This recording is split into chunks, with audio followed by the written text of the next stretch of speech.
हमारा आज का क्वेश्चन है, एक ठोस शंकु के आकार का है जो एक समान आधार वाली त्रिज्या के अर्धगोले पर आरोपित है। एक ठोस है जो शंकु के आकार का है और ये इसी आधार की सेम आधार के अर्धगोले पर रखा हुआ है, यानी इसकी त्रिज्या भी r है और इस अर्धगोले की त्रिज्या भी r है। यदि अर्धगोले का वक्रपृष्ठ और शंकु का वक्रपृष्ठ समान हो, अर्धगोले का वक्रपृष्ठ और शंकु का वक्रपृष्ठ बिल्कुल सेम है, तो शंकु की त्रिज्या और ऊंचाई का अनुपात बताना है आपको। ठीक है, अब शंकु की त्रिज्या ऊंचाई क्या होती है? l, और ऊंचाई क्या होती है? h। तो h और r का अनुपात आपको बताना है। देखिए कैसे करेंगे, यहां लिखेंगे माना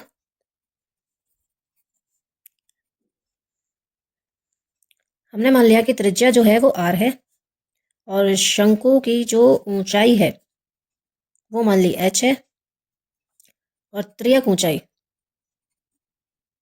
उसे मान ली l है। ठीक है, अब क्वेश्चन में कह रहा है कि शंकु का वक्रपृष्ठ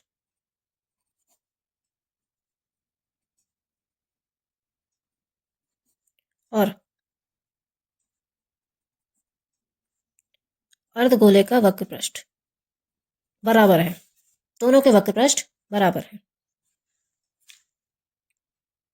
तो अब हम शंकु का वक्रपृष्ठ होता है पाई आर एल और अर्धगोले का वक्रपृष्ठ होता है 2 पाई आर स्क्वायर। ठीक है, पाई से तो आप पाई कैंसिल कर दो। अब ये एक आर यहाँ है, यहाँ से एक आर कैंसिल हो जाएगा, तो एल बराबर आ गया आर के। लेकिन क्या एल और आर से मतलब है? नहीं, वो तो कह रहा है शंकु की त्रिज्या और ऊंचाई का अनुपात बताओ। अब यहाँ से ऊंचाई कैसे निकालेंगे? एल को, एल जो है हमारी कैसे निकलता है? Under root h square plus r square से तो निकलता है। एल की वैल्यू यही होती है। अब यहाँ से हम एल आर एच में ये संबंध होता है ना, l square equal to h square plus r square. यहाँ से अंडर रूट हटाने के लिए दोनों का स्क्वायर करना पड़ेगा। जैसे ही दोनों का स्क्वायर करेंगे तो एस आर का भी स्क्वायर हो जाएगा। तो एच स्क्वायर बराबर क्या हो जाएगा? यहाँ पे 2 हमारा रह गया है तो 2r लिखा, यहाँ पे भी 2r आएगा और जैसे स्क्वायर करेंगे तो 2 2 सा 4r स्क्वायर हो जाएगा। अब यहाँ 4r स्क्वायर में से ये आर स्क्वायर इधर आके माइनस हो जाएगा, तो 4r स्क्वायर में से जब एक आर स्क्वायर जाएगा तो कितना बचेगा? 3r square. आर स्क्वायर और नीचे ले आइए बराबर 3। ठीक है, और यहाँ क्या रह गया? 1। यहाँ से ये स्क्वायर घटेगा, यहाँ से हम यहाँ पे लगाएंगे इधर अंडर रूट 3/1।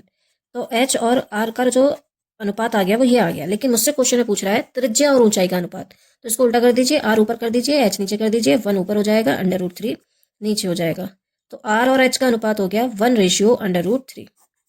ठीक है, ये क्वेश्चन आपको जरूर करके जाना चाहिए क्योंकि ये क्वेश्चन लास्ट ईयर आया हुआ है, तो एक इंपॉर्टेंट है और जरूर एक बार इसको प्रैक्टिस करके जाइएगा।